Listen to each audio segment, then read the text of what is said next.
뉴스 NSU 2부 시작하겠습니다. 정부가 조금 전 수도권 3기 신도시 입지를 확정해 발표했습니다. 관련해서 지금까지 교통망이 2기 신도시 광역교통망 대책도 같이 나왔는데요. 취재 기자 연결해서 자세한 이야기 나눠보도록 하겠습니다. 김현우 기자. 네, 경제부입니다. 네, 발표 전부터 관심이 뜨거웠는데요. 3기 신도시 지역 확정이 됐죠? 네, 그렇습니다. 조금 전 11시에 3기 신도시 지역 4곳이 발표됐습니다. 경기 남양주와 하남, 인천 계양, 그리고 과천으로 확정됐습니다. 4곳 모두 100만 제곱미터 이상 규모입니다. 이들 지역은 모두 서울과의 거리가 2km 이내로 교통 인접성을 고려한 것입니다. 1기 신도시가 서울과의 거리가 5km, 2기가 10km니까 매우 인접한 지역이 선정된 것을 알 수 있습니다. 네, 이 3기 신도시 건설은 이제 그럼 어떻게 추진이 되는 건가요? 네, 우선 국토부는 대규모 택지 조성의 큰 틀을 설명했습니다. 신도시를 정할 때 가장 중요한 것이 바로 서울과의 인접 거리일 텐데요. 그래서 국토부는 이번 3기 신도시 택지를 조성할 때 서울 도심에서 30분 이내 출퇴근 가능한 도시를 만들겠다고 밝혔습니다. 이어서 도시 첨단 산업단지 등을 지정해 기업을 유치하기로 했습니다. 일종의 신도시 자족 기능을 강화해서 지역 내에서 일자리도 만들 수 있도록 하겠다는 겁니다. 동시에 100% 국공립 유치원도 만들어 아이 키우기 좋은 여건도 조성할 계획입니다. 추진 일정은 우선 내년부터 지구 계획을 수립하고 보상에 착수합니다. 이어서 오는 2021년부터 주택 공급을 시작하게 됩니다. 네, 이 3기 신도시와 함께 수도권 광역교통망 대책도 나왔죠? 네, 그렇습니다. 국토교통부는 우선 GTX-A와 C노선, 그리고 신안산선을 조기에 착공하기로 했습니다. GTX-B 노선과 신분당선 연장, 그리고 계양 강화 고속도로 등 급행과 간선 중심의 교통망도 대거 확충할 계획입니다. 또 지하철의 정시성을 버스에 도입한 간선 급행 버스 체계, BRT 체계도 확대합니다. 그러면서 차내 혼잡을 완화하고 수송 용량 확대를 위해서 2층 버스 도입도 늘리기로 했습니다. 지금까지 경제부에서 전해드렸습니다. 10명의 사상자가 발생한 강원도 강릉 펜션 사고, 베란다에 설치한 가스보일러에서 새나온 일산화탄소가 유력한 원인인 것으로 지목됐습니다. 경찰과 국가수, 가스안전공사 등은 1차 현장 감식을 벌인 결과 가스가 연소하면서 나오는 일산화탄소가 건물 밖으로 빠져나가도록 하는 연통이 보일러와 분리된 것을 확인했습니다. 또 보일러 주변에 가스 누출 경보기도 없었다고 밝혔습니다. 경찰은 오늘 오전 보일러를 해체한 뒤 국가수로 보내 정밀 감식을 벌이고 있습니다. 최종 결과는 보름 정도 후에 나올 것으로 보입니다. 강릉 펜션 사고를 당한 학생들의 상태가 조금씩 나아지고 있는 것으로 알려졌습니다. 김한근 강릉시장은 강릉 아산병원에서 치료를 받는 학생 가운데 한 명이 간단한 대화를 하거나 친구 안부를 묻는 등 상태가 좋아지고 있다고 밝혔습니다.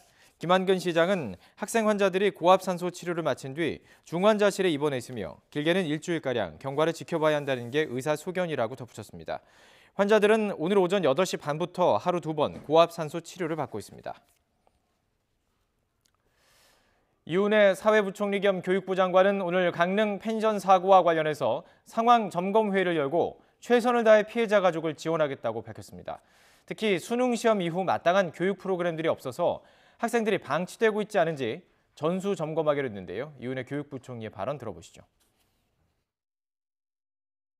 정부는 최선을 다해서 피해자 가족을 지원하겠습니다. 아직 병원에 있는 7명의 아이들과 부모님들에게 필요한 모든 조치를 취하도록 하겠습니다. 사고 원인이 정확하게 밝혀지는 대로 각 부처별로 해야 할 일들을 철저히 챙기겠습니다. 특히 교육부는 이런 일이 다시는 발생하지 않도록 교육기관이 해야 할 일을 처음부터 철저히 다시 챙기겠습니다. 우리의 아이들과 관련된 모든 학생 안전 매뉴얼과 규정을 다시 재점검하겠습니다. 교육부는 수능 이후 한 달여간 마땅한 교육 프로그램이 없이 학생들이 방치되고 있는 것은 아닌지를 전수 점검할 것입니다. 특히 체험학습의 명목으로 고교생들끼리 장기 투숙을 하는 여행이 있는지도 신속하게 점검하겠습니다. 이번 체험학습 허가를 한 서울 대성고에 대해서는 서울시 교육청을 중심으로 현장 점검이 시작됐습니다. 아울러 서울 대성고 재학생들과 선생님들의 심리적 불안 상태를 해소하기 위해서 소아정신과 전문의 등 심리 지원팀을 구성해서 지원에 나서겠습니다. 강릉과 원주의 각 병원에 인력을 배치해서 학부모님과 학교와 실시간 소통하면서 피해자 가족을 지원하겠습니다. 강릉 펜션 사고로 당한 학생들이 다니는 서울 은평구 대선고등학교가 오늘부터 3일간 휴업을 결정했습니다. 서울시 교육청 관계자는 학생들에 대한 애도 기간으로 휴업을 했다며 정상적인 학습 활동이 되지 않는다는 판단도 있었다고 설명했습니다. 휴업 기간은 학생들은 등교하지 않지만 교사들은 정상 출근합니다. 여야 정치권이 강릉 펜션 사고와 관련해서 애도와 위로의 목소리를 내고 있습니다. 더불어민주당 이재정 대변인은 논평을 통해서 희생자와 유가족에게 위로의 말을 전하며 정부, 지방자치단체와 공조체제를 구축해 문제점을 철저히 점검하고 재발 방지를 위해 노력하겠다고 밝혔습니다. 자유한국당 나경원 원내대표는 오늘 오후 강릉 사고 현장을 방문해 상황을 파악하고 피해 학생들이 입원한 병원을 찾아 가족들을 위로할 예정입니다. 바른미래당 손학규 대표도 사망 학생과 유가족에 대해 애도의 뜻을 보내고 인재가 다시 발생하지 않도록 소방법에 문제가 없는지 당 차원에서 재검토하겠다고 말했습니다. 제조업체 10곳 가운데 6곳 내년도 경기를 부정적으로 전망하는 것으로 나타났습니다. 한국경제연구원이 여론조사기관에 의뢰해서 매출 상위 1000대 기업을 조사한 결과 응답 기업의 51.1%가 내년 경기가 악화될 것이라고 답했습니다. 특히 제조업 기업들은 10곳 가운데 6곳에 해당하는 59.8%가 내년도 경기를 부정적으로 전망하는 것으로 조사됐습니다. 홍남기 부총리 겸 기획재정부 장관이 경제 활력의 핵심은 투자라며 투자 불확실성을 해소하기 위해서 정부가 최선의 노력을 다하겠다고 강조했습니다. 홍 부총리는 오늘 정부 서울청사에서 경제활력 대책회의 겸 경제관계장관 회의를 주재하며 내년 상반기에는 반드시 가시적인 성과를 내겠다면서 이같이 밝혔습니다. 이주열 한국은행 총재는 급격한 최저임금 인상과 관련해 고용에 미치는 영향이 적지 않을 것이라고 지적했습니다.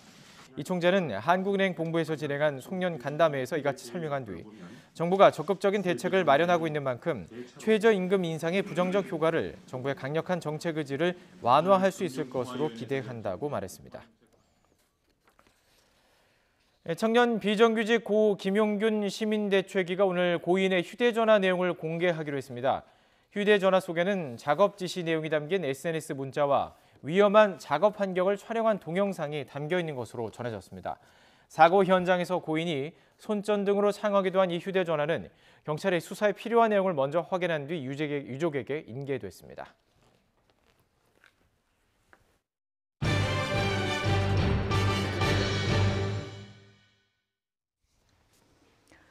오는 26일 열리는 남북철도 도로 연결과 현대화 착공식과 관련해서 통일부는 실무적으로 간소하게 치른다는 입장에서 북측과 구체적인 행사안을 협의하고 있다고 밝혔습니다. 통일부 백태현 대변인은 오늘 정례 브리핑에서 아직 착공식 행사안이 구체적으로 확정되지 않았다면서 이같이 밝혔습니다. 네, 홍남기 경제부총리가 오늘 취임 후 처음으로 이주열 한국은행 총재와 만났는데요. 만남이 이어지고 있는 현장 한국은행으로 가보시겠습니다.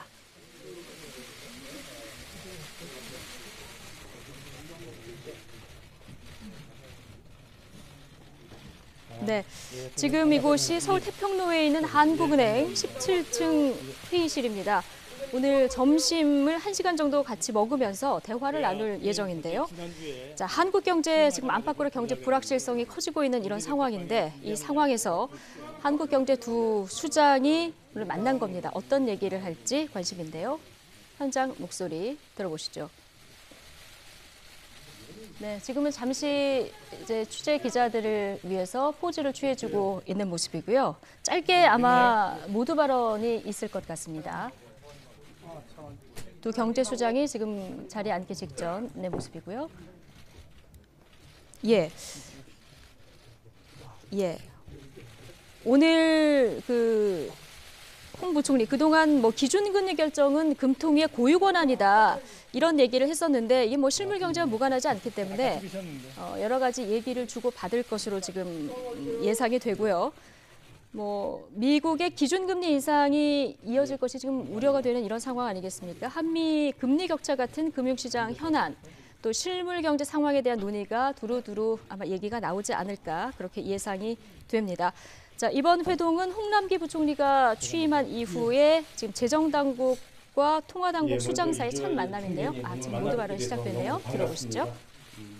원래 거시경제 운영하면서 한국은행이 얼마나 귀중한 또 소중한 기관인지 그리고 정책 협력 파트너인지 제가 절실히 잘 알고 있습니다. 그래서 오늘 부총리로서의 어떤 취임 인사도 겸하고 또 총재님과 함께 우리 경제 전반에 대해서 좀 귀한 얘기를 듣고 나눌 수 있기를 바라면서 오늘 한은을 찾아오게 되었습니다. 오늘 그동안에 총재님께는 제가 간간히 뵙고 또 전화 올리고 하는 정도였습니다만은 제가 이 기획재정부 장관이라는 직책을 수행하면서 아마 총재님은 가장 많이 찾아뵈야 되지 않는가 하는 각오를 하고 이 자리에 왔다는 말씀을 드립니다. 우리 오늘 총재님을 뵙고 우리 경제 전반에 대한 상황 인식 그리고 내년도 경제 정책에 대한 어떤 방향 그리고 대외적인 리스크 이런 요인에 대해서 총재님께 의견을 듣고 또 의견을 나누는 그런 시간이 되었으면 합니다. 여러분 아시다시피 우리 경제가 소비라든가 투자 같은 일부 지표는 견조한 흐름이 있지만은 투자라든가 고용 분배 같은 지표는 부진합니다.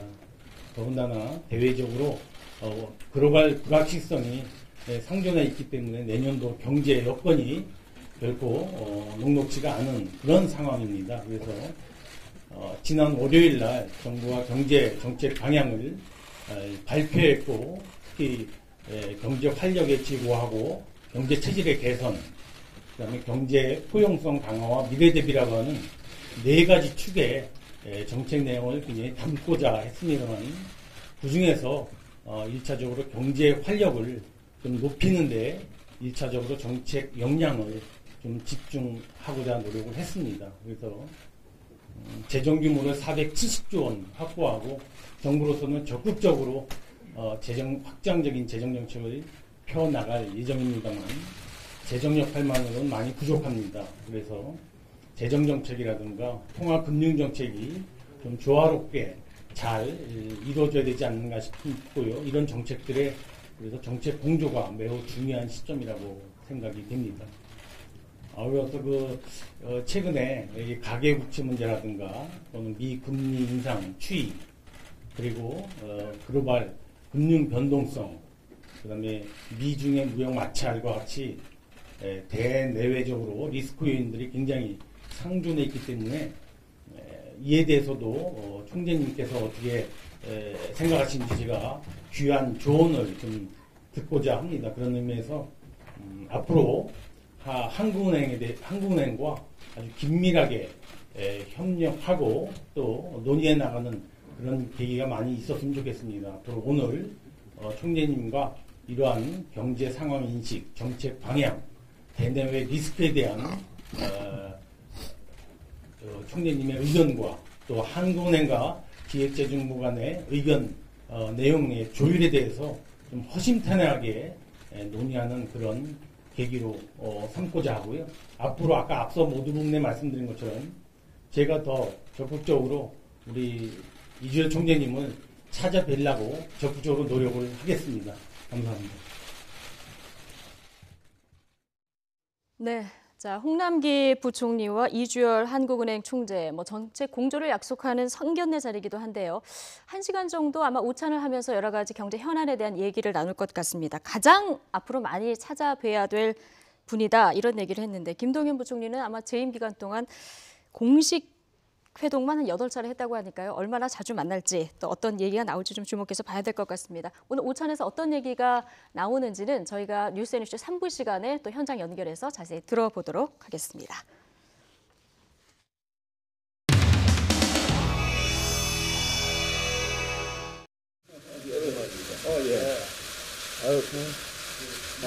마음고생도 많으시고, 예, 환영합니다. 예.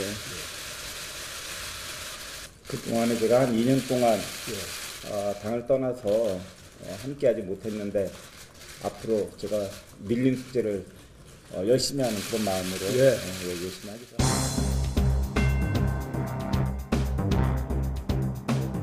공교롭게 그렇게 된 것일 수도 있는데 바른미래당의 이학재 의원이라든가 유승민 의원, 그다음에 오신환 의원의 지역구는 이번에 비어있게 되었더라고요. 그래서 이게 뭐 바른미래당과의 앞으로 계속 통합이 연구되는 솔직히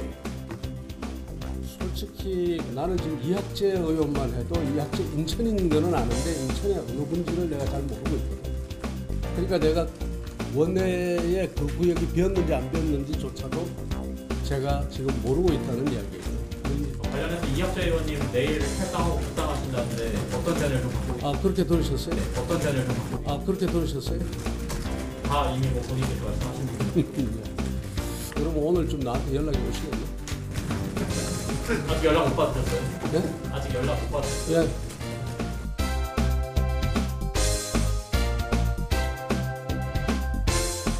과연 탄핵에 대한 입장이 바뀐 것인지, 탄핵에 대해서 반성문을 쓰고 돌아가는 것에 대해서는 명확한 입장을 표명해야 된다고 생각합니다. 뭐 절이 신호변은 주고도 안 하는 거지.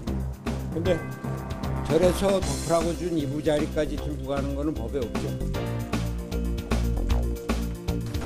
목자리가 뭐예요?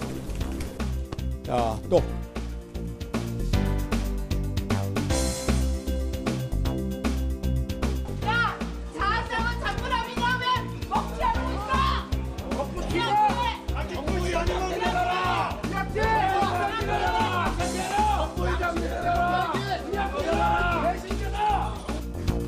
정보위원장 내놓고 가야지. 그러지. 지금 그냥 여기 조용히 이동하시면 돼요. 놓고 가세요. 본래 자기가 아닌 것은 놓고 가야 되는 게 맞죠? 위원장님. 어떻게 이렇게 신의가 없으세요? 의원님. 당신이 있으면 놓고 가세요. 본래 자기 것이 아닌 것을 놓고 가세요. 아니 상당하시고 자유심은 놓고 가세요. 본래 자기 것이 아닌 것을 놓고 가세요. 본래 자기 것이 아닌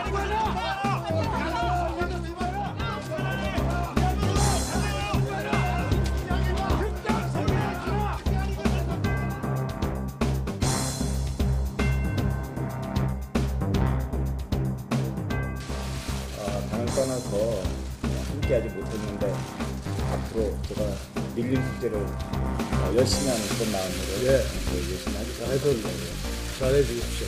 우리 저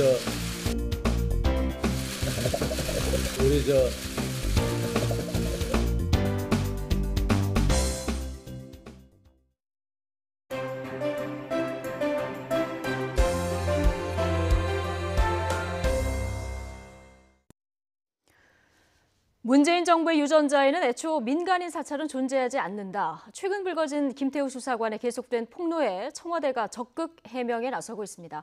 그럼에도 불구하고 논란은 더 커지는 이런 분위기인데요. 정치권의 갑론을박도 이어지고 있습니다. 기동민 더불어민주당 의원 그리고 성일종 자유한국당 의원 모시고 의견 들어보겠습니다. 두 분 어서 오십시오. 네, 안녕하세요. 반갑습니다. 청와대 특감반 논란, 지금 민간인 사찰 논란까지 번졌고요. 오늘도 계속해서 지금 여러 가지 폭로를 김태우 수사관이 이어가고 있는 이런 상황입니다. 일단 한국당은 어떻게 보고 계십니까? 글쎄 우선 청와대가 문재인 정부 유전자엔 민간 사찰이 없다 이렇게 얘기를 했잖아요. 참 웃기는 얘기라고 생각을 합니다. 이게 이기적인 유전자인지 아주 돌연변인지 모르겠어요. 네. 지금 본인들이 뽑아간 이러한 직원에 의해서 이런 문제가 나오면 더 겸손하게 국민한테 잘못했습니다 하고 이 문제에 대해서 진중하게 이 조사를 해서 재발 방지를 어떻게 할 것인지 이런 거에 대한 대책 내놓은 게 아니고 특권 의식이 있는 것처럼 말이죠. 우리는 그런 집단이 아니다. 우리는 민간 사찰 같은 건 아예 안 넣는다라고는 전제를 가지고 하거든요. 그런데 자기들이 뽑은 직원에 의해서 민간 사찰이 이루어졌단 말이지요. 그걸 실토한 거예요.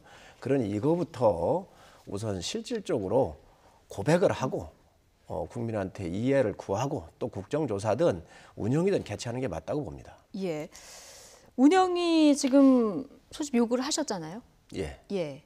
민주당 어떻습니까? 운영이 한국당에서 지금 운영이 열자 이렇게 얘기를 했는데 받으실 생각이 있으십니까? 뭐 검토할 수 있죠. 얼마든지 검토할 수 있다. 예. 검토할 수 있는 거고 논쟁이 있으니까 국회 차원에서 차분하게 따져보는 절차가 필요한 것이죠. 예. 근데 말씀을 주셨듯이 이제 민간인 사찰 이런 부분들은 좀 엄격하게 구분해서 봐야 될 것 같은데요.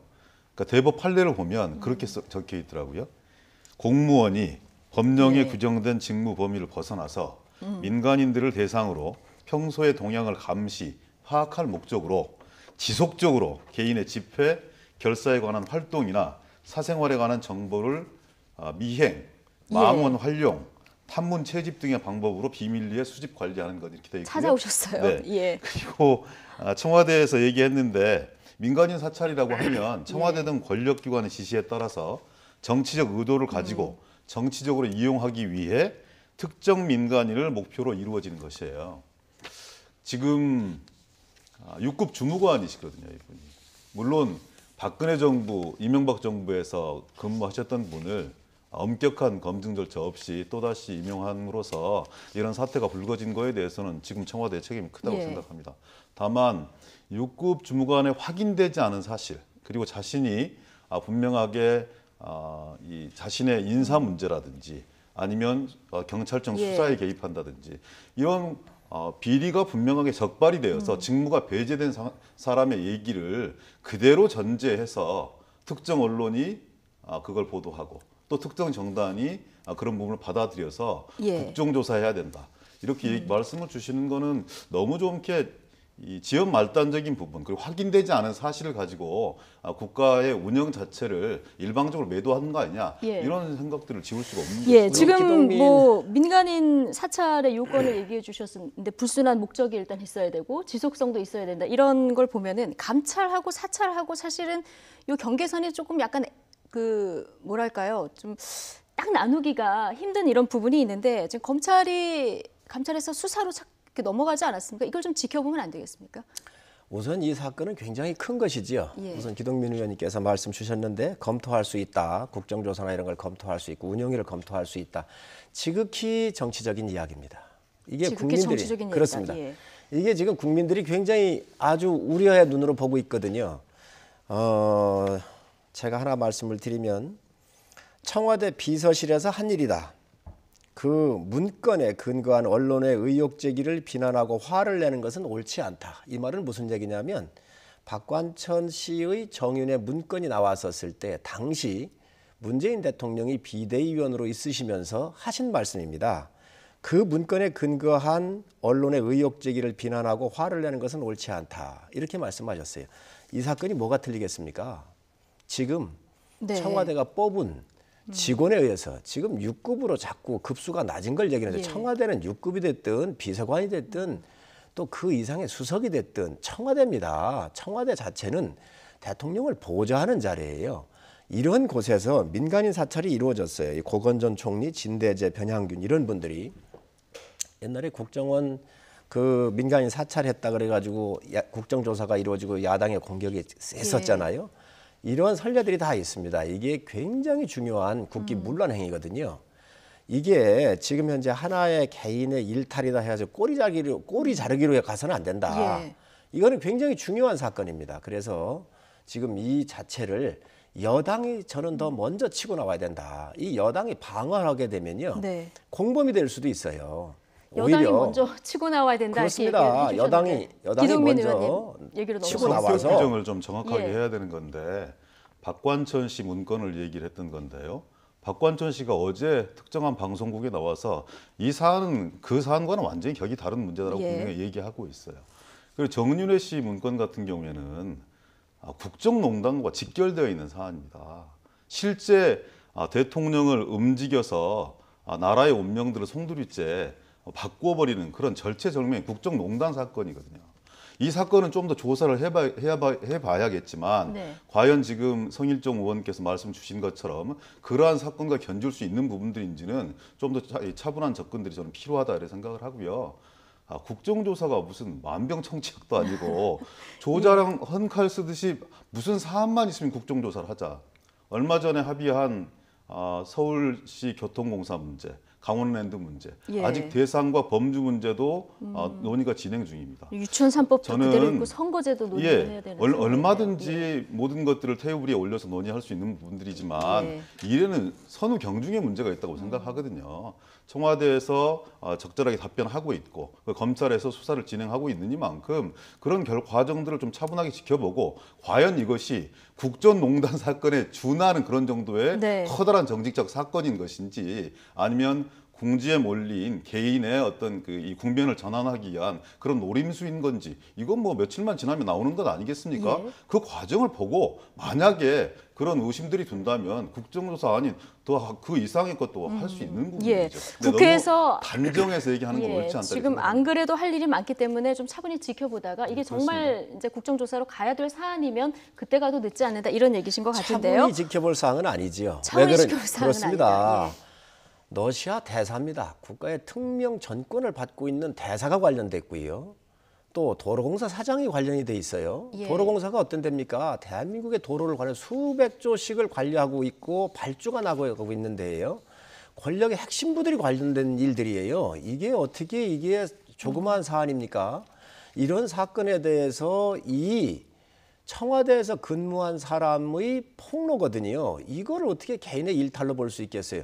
전체적으로 봐서 굉장히 중요한 사건이고 국민의 관심사가 지대합니다. 이거를 분리하려고 하는 게 여당의 전략인 것 같은데 이런 사건이 나오면 여당이 먼저 이 의혹을 떨치기 위해서라도 국정조사 그 이상이라도 해야 된다고 생각을 합니다. 요청을 해야 한다고 생각을 합니다. 윤군 대사 같은 경우는 이미 지금 검찰에 이 당사자를 고발해 놓은 사안이고요. 검찰 조사가 그렇습니다. 이루어집니다. 분명하게 차용증을 본인이 직접 1,000만 원짜리 차용증을 써줬다는 물증을 내놓았고 그 다음에 이강래 도로공사 사장 오늘 아침 정안에 나온 걸 말씀을 주신 모양이던데 그런 부분들은 사실상 이 보고 시점이라든지 이런 부분들과 관련해서 이 특감 반원과 청와대 해명들이 다릅니다. 사실관계가 착동돼 있는 거죠. 얼마든지 만약 그런 부분에 대한 부정과 비리에 대한 의혹이 있다면 수사를 통해서 확인하면 되는 문제입니다. 분리해서 가자는 얘기가 이 문제를 덮자 이런 차원의 문제가 전혀 아닙니다. 해명은 해명대로 보고 그리고 진실을 밝히는 과정 등 검찰 수사를 통해서 차분하게 단계를 밟아 나가면 된다 이런 말씀입니다. 일단 뭐 이게 거짓말인지 양심 고백인지 이 부분은 검찰 수사를 통해서 1차적으로 밝혀주면 될 일이다 이런 얘기를 해주셨는데 그런데 이거 한 말씀만 더 드리면 저희가 조금 속도를 내서 진행을 해야 빨리 돼서요. 하겠습니다. 우리 기 의원님 얘기를 하셨는데 청와대에서 러시아 대사 문제, 우은균 이 러시아 대사 문제는 박근혜 정부 때 마무리됐다 이렇게 얘기를 했는데 검찰에서 얘기를 했어요. 검찰에서 조사한 적이 없다. 굉장히 중요한 얘기입니다. 이 고발을 하라고 했는데 고발도 안 하셨어요. 대사가 나가는데 떳떳하면 당당하게 나가야지. 왜 번거지를 쓰고 그렇게 언론을 노출을 감추면서 이렇게 갈 일이 뭐가 있겠습니까? 이게 시간을 빨리 하지 않으면 국민적 의혹이 더 커지고 국가적으로 더 큰 불행한 일이 올 수 있습니다. 그래서 빨리 운영이 열고 청와대가 해명을 하고 그에 부족하면 국정조사 열고 여당이 서두르셔야 합니다. 네, 어쨌든 지금까지 나온 청와대 해명에 대해서는 좀 만족스럽지 못하다 이런 입장이신 것 같은데요. 이렇게 폭로가 계속되면서 청와대 역시 지금 조목조목 반박은 하고 있습니다. 김의겸 청와대 대변이 어제 브리핑에서는 앞서 얘기가 나온 대로 유전자까지 거론하면서 강력 반박에 나섰는데요. 이 얘기 잠시 들어보시죠. 문재인 정부에서 민간인 사찰은 있을 수 없습니다.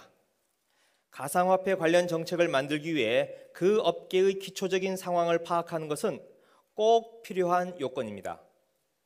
이걸 민간인 사찰이라고 하면 그럼 정부 내 이견을 지닌 사람들을 어떻게 설득하고 정부 정책은 무엇으로 만들 수 있겠습니까? 문재인 정부는 엄청난 인력과 자금을 지닌 국정원을 깨끗이 놓아버린 정부입니다. 그래놓고 10명도 채 안 되는 특감반원들을 데리고 민간인 사찰을 한다는 게 납득이 되는지요? 상식으로 판단해 주시기 바랍니다. 문재인 정부는 국정농단 사태의 원인을 단 한시도 잊은 적이 없습니다. 문재인 정부의 유전자에는 애초에 민간인 사찰이 존재하지 않습니다. 국정원을 놓아버린 정부인데 10명도 안 되는 특감반원을 데리고 민간 사찰을 하겠느냐. 상식적으로 판단을 해달라. 청와대 해명 어떻게 들으셨습니까? 저는 특정한 정당에서 민간인 사찰이다 이렇게 자꾸 말씀을 주시는 것은 그분들이 해왔던 과정이 있으니까 그래요. 그분들은 국정을 그렇게 운영하셨을지 모르겠지만 적어도 문재인 정부 민간인 사찰을 통해서 정권을 통제해야 될 만큼 권력기반이 그렇게 취약하지 않습니다. 촛불 광장에서 국민들이 스스로 선택하고 탄생한 정부고요. 그런 절차적 정당성과 규정을 지키기 위해서 최선의 노력을 다하고 있다는 말씀을 드리고요. 어떨 때는 좀 답답할 때도 있죠. 권력기관을 이런 식으로 이렇게 놔버려도 되는 것인가 하는 그런 답답함이 있을 정도로 사실 어찌 보면 민주주의를 위해서라면 그리고 국민들의 삶의 질을 개선을 위해서라면 권력적 통제 기반 자체를 인위적으로 섞으면 되지 않는다. 이런 분명한 철학이 있기 때문에 저는 국정원의 정치 개입을 금지시키고 있는 것이고 국정원 IO들 전부 다 철수시키지 않았습니까? 네. 단호한 의지인 것이고요. 겨우 특감반 10명 정도를 가지고 여러 가지 정책적인 상황과 종합적인 상황 이런 부분들을 운영해 나가고 있는데 그것을 과거 이명박 정부 박근혜 정부가 했던 민간인 사찰과 비교하는 것은 그분들이 이 사찰에 너무나 익숙해 있기 때문에 나오는 관성 아닌가 저는 이런 생각들이 듭니다. 예. 참 괴이하고 옹졸한 해명이라고 생각을 해요. 특검반에서 가상화폐의 정책을 수립하기 위해서 정보를 수집합니까? 가상화폐의 이 정보 수집은요, 또 정책 수립은 금융위가 있든 아니면 다른 부처, 과학기술부가 있든 각 부처가 있는 겁니다. 10명밖에 안 되는데 정책 수립을 어찌합니까? 부처를 통해서 받아오면 되는 겁니다. 일단 그 내용 자체가 업무 범위를 벗어난 거다. 그렇습니다. 그리고 이 해명 자체가 맞지를 않아요. 어떻게 10명밖에 안 되고 특검반입니다. 특검반에서 무슨 가상화폐 정책을 한다는 겁니까? 그리고 이 김태호 씨가 검찰 출신이에요. 이 사람이 가상화폐를 압니까? 이런 걸 하기 위해서 이 조직이 있다? 이걸 하기 위해서 했다? 아니, 국민들이 납득할 수 있을 만한 그런 청와대가 해명을 해야 끝나지. 이게 해명을 하는데 의혹에 의혹을 더 붙이고 있어요. 그러니 이거에 대해서 국민적 의혹이 크기 때문에 우리가 운영위도 열고 국정조사도 하자고 하는 것입니다. 예. 청와대의 정책 종합 조절 능력들을 너무 과소평가하시는 것 같아요. 적은 인원이지만 소수 정예의 사람들이 국가적 핵심 과제, 특히 가상화폐처럼 우리 사회의 근간을 흔들 수도 있는 이런 종합 과제에 대해서는 당연히 정책 스크리닝을 해야 됩니다. 그런 과정을 통해서 부처와 협업도 하고 이후에 정책 방향성을 제안하는 것은 청와대 업무팀의 기본 속성이에요. 좋습니다. 그런 부분까지 어떻게 부정을 하십니까? 아니, 좋습니다. 정책수석팀이나 이런 분야에서 했다면 이해가 가겠어요. 특검반이에요. 검찰 출신이에요. 가상화폐 전혀 전문성이 없는 사람이에요. 그런 사람이 나와가지고 이거에 대해서 정책을 수집하기 위해서 했다?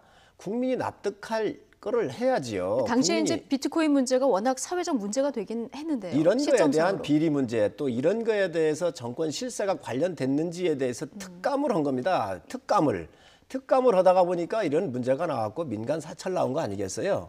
정말 정책을 수립하기 위해서 한다고 하면 부처를 하는 게 맞습니다. 만약에 이 정부가 정책을 다루는데 부처를 이용하지 아니하고 10명밖에 안 되는 청와대 직원이 정책까지 개입을 했다고 그러면 정부가 엉망으로 돌아가고 있는 겁니다. 예. 청와대의 근본 시스템을 좀 공부를 하시고 나오셨으면 좋겠어요. 저 청와대 근무했거든요. 그러니까 정책 이 부서를 통해서 조율하고 이런 거 기본입니다. 다만 기획 기능이 있기 때문에 국가의 중요한 의제들에 대해서는 항시 같이 고민하고 스크리닝하는 게 저는 이 청와대의 기본 기능이라고 생각하고요. 그런 부분을 과도한 업무 범위 월권 이렇게 말씀 주시는 건 좀 과하다는 측면이 있고요. 그럼 청와대의 부처가 왜 각 부처마다 전문성 있는 비서관들이 나오고 행정관들이 나와겠어요. 지금 청와대 근무하고 뭐 이런 것들 하셨으니까 많이 아실 수도 있는데 그렇다고 하면 청와대가 지금 엉망인 겁니다. 각 부처에서 나와가지고 그 주무관들이 정확한 정책을 수립하기 위해서 외국은 어떤지 국내는 어떤지 이거에 대해서 하는 게 맞지요. 그거 했다면 말 안 하겠습니다. 그러니까 그걸 같이 동시하는 거죠. 특감반원이 검찰 출신이 뭐 6급 출신이 전문성도 없는 사람이 나와가지고 정책 수립을 하기 위해서 민간인 사찰을 했다? 이걸 누가 국민이 그러니까 믿겠습니까? 그런 기본적인 예. 기초조사 자료를 제공을 한 것이고, 그리고 그것이 민간인이 개입되었을 때 필요한 자료가 아니다. 그리고 우리의 업무 범위를 넘어서는 것이다. 그래서 데스크가 있는 거고 특감 반장이 있는 거고 그런 거 아니겠습니까? 예, 알겠습니다. 지금 이 사람들이 10명밖에 안 예. 되는데, 이 직원이 10명밖에 안 되는데 가상화폐도 하고 또 뭐 남북 문제도 하고 다 이걸 한다 그러니까 그러면 모든 정책을 이 다 10명이 통합하는 그러면 건 청와대 아니에요. 전체입니까 이게? 그 부서에서 맞는 고유의 정책 목표를 실현하기 위한 부서 자체의 고유한 예. 미션들을 수행하는 것이죠. 아이고, 네, 김 의원님 지금 여당에서 어려운 건 아는데. 청와대의 무슨 말씀 있어요? 업무 역할이 어디까지냐, 특히 감찰반의 업무 뭐 영역이 어디까지냐, 이 논란까지 지금 번졌는데 두 분의 열띤 토론을 들어봐도 이 파장이 당분간 상당히 지속될 것 같다 이런 느낌은 듭니다. 근데 기 의원님, 네. 청와대 악재가 좀 겹친 거는 맞는 것 같습니다. 최근에 뭐 정책 관련해서, 경제 정책 관련해서도 그렇고요.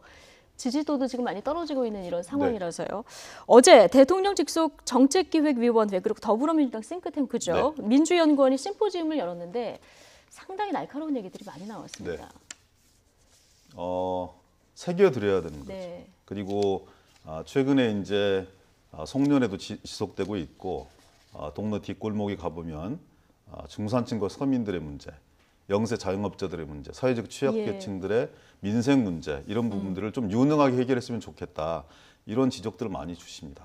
그리고 또 최저임금 인상이라든지 주 52시간 노동, 이런 부분은 시대적 흐름 속에서 가야 되는 것이 분명하지만 그것이 정책적 종합성들이 좀 담보되었으면 좋겠다. 예를 들어서 영세 자영업자들의 카드 수수료 인하 문제라든지, 아니면 그 임대차 보호법 문제라든지, 편의점주들의 어떤 이 권리들을 보장하는 문제라든지, 이런 패키지들이 동시에 가면서, 아니면 선제적으로 먼저 가면서 그런 대책들이 따라오면 훨씬 더 수용도가 높을 텐데, 먼저 정책이 발표되고 그것을 후속 보완하는 이런 차원의 문제들이 반복되는 것 같아서 그런 어떤 이렇게 정책의 섬세함을 가졌으면 좋겠다라는 지적에 대해서 전적으로 동의하는 거고요. 또 이런 차원의 문제들도 있는 것 같아요. 이제 한 2.5%에서 한 2.7%의 경제 성장률, 일자리 한 10만 개에서 한 15만 개의 일자리 창출 문제, 이런 부분들이 우리나라뿐만이 아니라 선진 사회로 진입한 모든 나라들의 공통적인 과제이자 숙제라고 생각하거든요. 그렇기 때문에 어찌 보면 저성장이 구조화되고 있는 것이고, 그리고 생산 연령 인구는 지속적으로 감소할 수밖에 없는 이런 시대적 상황에 직면해 있습니다. 그래서 이런 부분들을 좀 잘 분석하고 구분해서 정말 이 중산층과 서민들의 민생의 문제를 해결하기 위해서 모든 이 부처 공직자들과 정치권이 올인해야 된다. 그런 차원의 민심의 지적들을 무겁게 받아들이고 있다. 최백은 건국대 교수가 이런 얘기도 했습니다. 지금 정신 안 차리면 제2의 패족이 온다. 최백은 교수님 하면은 뭐 진보 경제학자로 알려져 있는데 상당히 이런 얘기 들으면은 무겁게 지금 말씀하신 것처럼 좀 아프게 들리실 것 같아요. 저는 그렇게 밖에서 조언 주시는 분들의 충심을 저는 이해해야 된다고 생각합니다.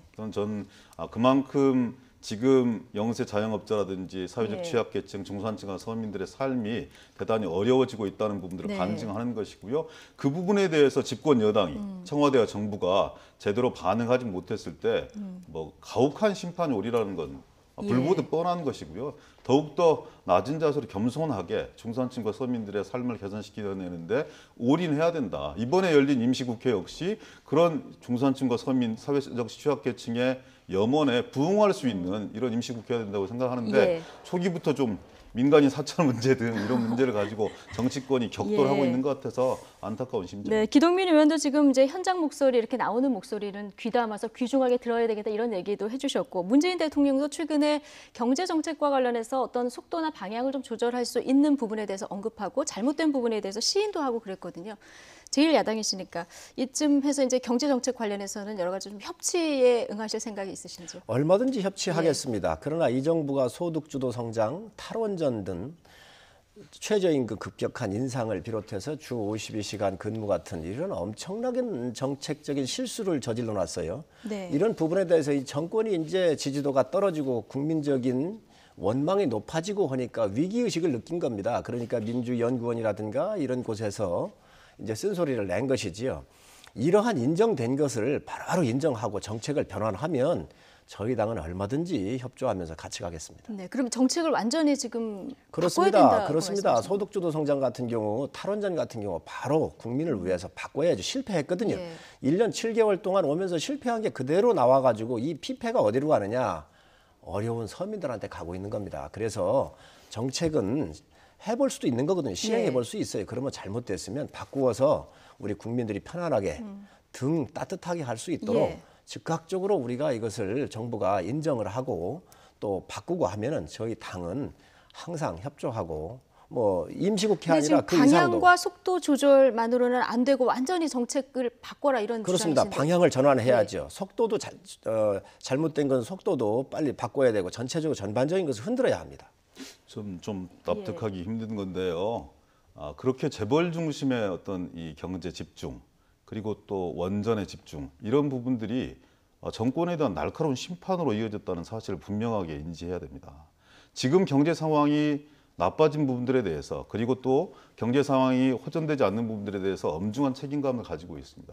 그런데요, 지금 이 전체적인 세계의 경제 시스템의 변화가 동시에 모색되고 있는 것이고 그동안의 재벌 중심의 경제에서 이제 소득주도 성장, 혁신 성장, 그리고 공정경제 이런 3축을 가지고 지금까지와는 다른 차원의 시도를 하는 과정 속에 저는 전환의 진통 이런 부분들이 고스란히 지금 오고 있다는 느낌들이고요. 그런 과정들을 통해서 중산층과 서민들이 고루 영향을 받고 혜택을 받을 수 있는 그런 경제 시스템을 힘들고 어렵더라도 지금 전환해야 된다. 그래야 우리가 21세기 경쟁력을 갖는 국가로 전면적으로 다시 태어날 수 있다는 그런 말씀을 드리는 거고요. 탈원전 문제 말씀 주셨습니다만 지금 급격하게 원전 자체를 폐기하는 거 이런 거 전혀 없습니다. 이대로 이제 공세인 거죠. 다만 어제 뉴스를 보다 보니까 일본의 원전 회사의 회장이 영국에 수주했던 이런 이 원전에 대해서 폐기를 선언했어요. 시대적 흐름을 따라가지 못한 국가적 후과가 크다라고 자인하고 있습니다. 이런 시대적 흐름도 같이 보면서 정책적 방향성을 보완해야 되는 것이지 지금까지의 과정들이 잘못되었기 때문에 일방적으로 모든 걸 폐기해야 된다. 그럼 정권을 뭐하러 잡고 국가를 뭐하러 운영을 합니까? 전혀 그렇지 않습니다. 네. 자, 과정은 성실하게 밟아 나가겠지만 지금까지의 과정들에 대해서 무조건 부정하라. 이렇게 말씀 주시는 건 전혀 받아들일 수가 없습니다. 짧게만. 자, 경제는 과학입니다. 재벌을 공격하고 재벌한테 책임을 미루는데 그 재벌 기업 또한 우리 국가의 자산이에요. 그래서 인풋에 대한 아웃풋이 나오는 것은 경제는 통계학의 기본을 두고 있는 굉장한 과학이에요. 이걸 알으시면 좋겠고요. 또 경제는 시장에 맡겨야 합니다. 시장은 정직합니다. 시장 기능대로 해야 되는 거예요. 그런데 지금 국가가 생긴 데는 다 개입하고 있잖아요. 국가 개입을 하고 있잖아요. 과도한 국가 개입에 의해서 시장이 왜곡된 거예요. 이런 부분들을 이런 정책적 오류를 바로 잡아서 방향을 전환해주면 맞다고 이렇게 국민들이 요구를 하고 있는 건데 왜 맞지 않는 방향으로 가고 있느냐는 거지요. 그래서 이거에 대한 정책 방향을 우리 당이 요구하는 것이고 탈원전 문제 같은 경우야 지금 한울 그 5, 6국인가요? 짓다가도 말았잖아요. 자, 우리가 원전 빼놓고 뭐 할 수 있습니까? 일본도 원전 비중을 낮추려고 했다가 올리고 있습니다. 이 세계에 540여 기의 원전이 있는데 우리만 이렇게 하면서 지금 우리가 해외 수출도 하잖아요. 우리는 안 하면서 외국 가가지고 수출하겠다라고 하는 게 지금 이게 얼마나 큰 모순입니까? 그래서 이런 정책적으로 잘못된 것을 바로 잡자. 지금 어떤 모멘텀 하나 가지고 이게 정부가 보호하려고 가서는 안 된다는 거예요. 무슨 얘기냐? 재벌 집중돼 있는 것을 이걸 허물자. 이 얘기로 지금 얘기를 하시면 안 된다는 거예요. 어쨌든 지금 기업가 출신이라서 그렇게 말씀 주시는 건 이해를 하는데요. 근데 시장 만능 사고가 결국은 이 지경까지 만들어낸 역사적 사실들도 같이 겸용해서 같이 판단했으면 좋겠습니다. 자, 여기까지 경제 문제는 여기까지 하겠습니다. 지금 우리 국민들은 내 삶이 좀 나아지기를 이것만 바라고 있으니까요. 민주당, 한국당 국민들 눈높이에서 좀 여러 가지 정책들 만들어주시면 좋겠고요. 정부도 뭐 내년 경제정책 발표하는 거 보니까 성과를 반드시 내겠다. 여기에 지금 방점이 찍혀 있는 거 보니까 좀 지켜보도록 하겠습니다. 오늘 이 얘기도 빼놓을 수 없어서 제가 좀 빨리 진행을 하겠습니다. 한국당 홍준표 전 대표가 유튜브 채널로 돌아왔습니다. 제목은 TV 홍카콜라. 뭐 콜라처럼 톡 쏘고 뻥 뚫리는 느낌을 주고 싶었던 것 같은데 내용은 어땠을까요? 차현주 앵커가 정리해봤습니다. 빨간 조끼에 나비 넥타이를 목에 메고 카메라 앞에 앉은 홍준표 전 대표.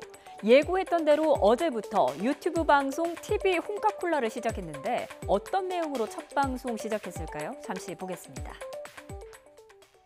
노무현 정권 시절에 참 자살한 분이 많았습니다. 결국 가서는 본인도 자살을 했습니다. 이 정권 들어와서 자살한 사람이 벌써 4명이나 돼요. 특이하게도 이 정권은 자기 편이라고 생각하는 사람은 자살하면 훈장까지 줍니다.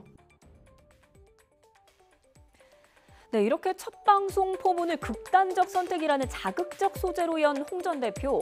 모두 7개의 짤막한 영상을 올렸는데요. 또 나의 현실 정치 복귀를 두려워하는 집단이 있다라고 큰 소리를 쳤습니다. 현실 정치에 복귀하는 것을 비난하는 집단이 민주당, 바른미래당, 정의당 이 사람들입니다. 나는 그 이해가 안 되는 게 남의 당에서 어떤 특정인이 복귀하든 말든 민주당이나 정의당은 제가 겁이 나겠죠. 네, 프라하에서 생긴 일. 딱 보기만 하면 귀가 솔깃할 만한 제목을 달고 문재인 대통령의 체코 방문과 관련해서도 의혹을 제기했습니다. 김정일 일가의 해외 비자금을 담당하고 총괄하던 김평일이가 체코 북한 대사로 있습니다. 과연 어떤 거래가 이루어지는지 우리 한번 문재인 정부가 힘이 빠질 때 본격적으로 조사를 해보도록 하겠습니다. 네, 그러니까 김정은 위원장의 답방이 무상으로 성사되지는 않았을 거라면서 뒷거래 의혹을 제기한 건데 글쎄요. 아니면 말고식의 음모론이다. 역시 막말 수준이다. 이런저런 논란 속에 어쨌든 TV 홍카콜라 구독자 수는 오늘 4만 명을 넘어섰습니다. 네. 저작권 시비 안 걸 테니까 뭐 출처만 밝히고 많이 써달라 이런 얘기도 하셨던데 일단 홍카콜라 TV죠. 첫 방송 보셨는데 어떻게 보셨는지 먼저 민주당 입장부터 들어보겠습니다. 참, 뭐 개인의 자유지요. 네. 저렇게 매체를 통해서 자기의 정치적 주장을 펼치는 건 개인의 자유인데 자유한국당 지도부에서 당권 출마할 경우에는 제명하겠다 이렇게 말씀 주셨더라고요.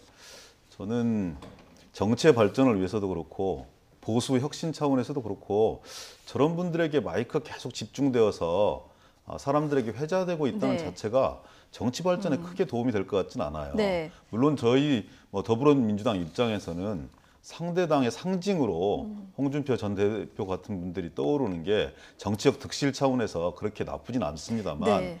저는 여도 혁신하고 야도 혁신해야 서로가 동시에 정치가 상생할 수 있고 변화하고 발전할 수 있다고 보여지거든요. 네. 저런 분들이 상대 진영의 상징으로 서 있는 한 우리도 우리 혁신들을 게을리할 수밖에 없습니다. 왜? 저 정도면 우리가 총선에서 해볼 수 있어. 저 정도 사람들이 저당의 중심을 잡고 있는 한 우리가 대선 또 이길 수 있어. 이런 만심이 생기거든요. 그런 차원에서 저는 사실 논평하고 싶지도 않은데 저런 현상들이 별로 이렇게 자유한국당을 위해서도 별로 바람직하지 못한 것 같아요. 네, 최근에 모처럼 한국당 지지율 조금 오르고 있는데 한국당 내부에서는 지금 어떻게 보고 계세요?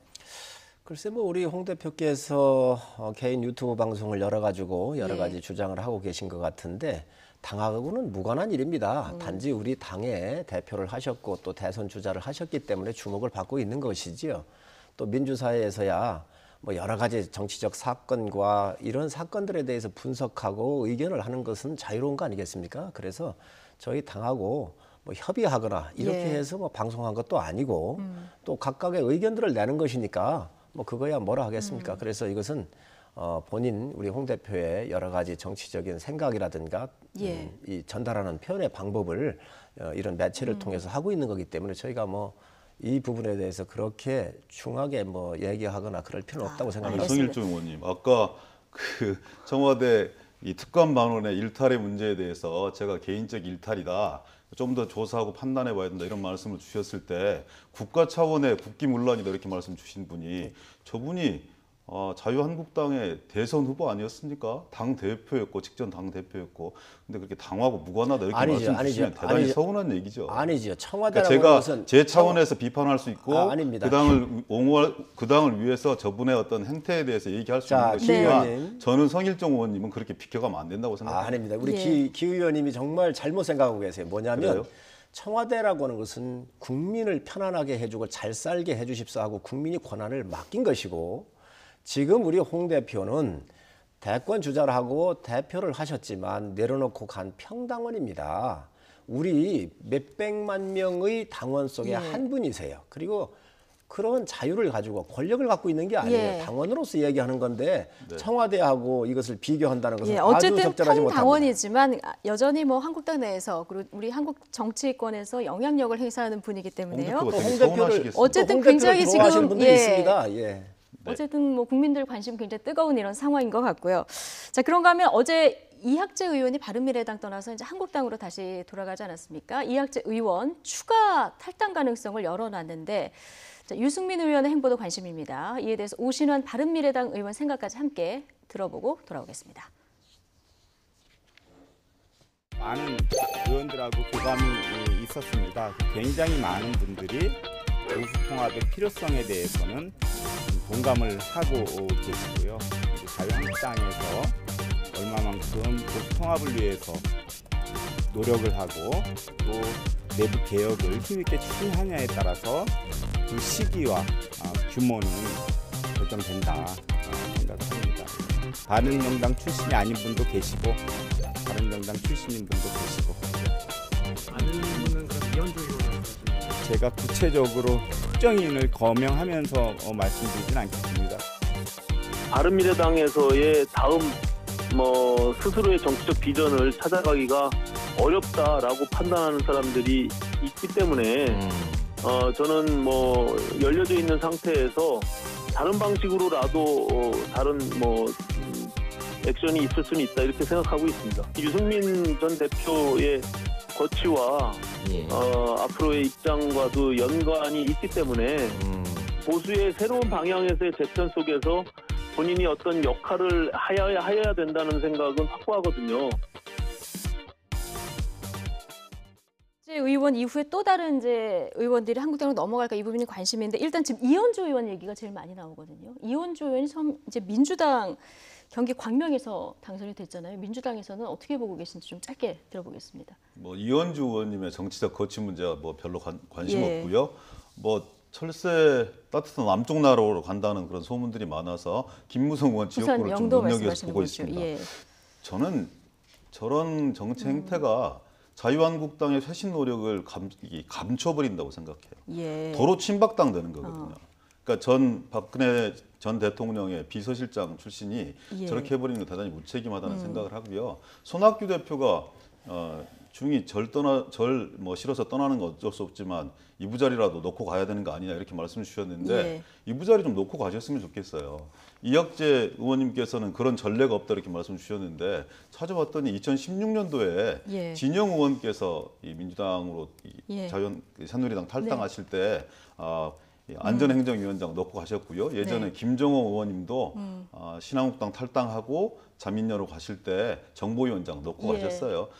단체 사회적 교섭단체 간의 합의 사안이거든요. 그 부분을 좀 정리할 필요가 있다. 바른미래당 부서 그러니까 이 교육위원회하고 정보위원회 준 건데 장당 정치 저희가 시간이 이미 넘쳐가지고요. 좋겠습니다. 알겠습니다. 어쨌든 전당대회 하고 총선 앞두고 지금 정치인들 움직임이 큰데 이거 하나만 마지막으로 여쭤볼게요. 지금 홍준표 전 대표 아까 평당 오신 분이라고 말씀하지 않으셨습니까? 근데 당에서 내년에 홍 전 대표가 이제 전당대회 출마하느냐 안 하냐 이게 관심인데 출마하게 되면은 제명할 거다 이런 목소리가 나온다 이런 보도가 일각에서 있었거든요. 이 얘기를 마지막으로 좀 여쭙겠습니다. 제명한다고 하는 것도 공당에서 있을 수 없는 일이라고 생각합니다. 공당에서 있을 수 그렇습니다. 없는 일이다. 평당원으로 계신데 나오든 안 나오든 본인의 자유고요. 또 나왔을 때 그 판단은 당원들이 하는 것입니다. 국민이 하는 것이고요.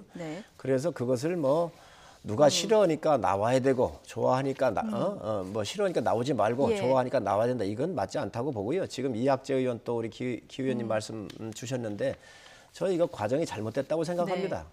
그래서 우선 그 정보위원장을 가지고 오느냐 안 오느냐 이런 것들이 주 관심사가 돼서는 안 됩니다. 또 당연히 정당 간에 원내대표들이 협의해서 이것을 나눈 거기 때문에 당연히 놓고 나오는 게 맞다 생각을 하고 있습니다. 알겠습니다. 어제 이 문제 때문에 바른미래당에서 몸싸움도 벌어지는 장면 봤는데 저희가 다음에 두 분 모실 때는 질문 수를 좀 줄여서 준비하도록 하겠습니다.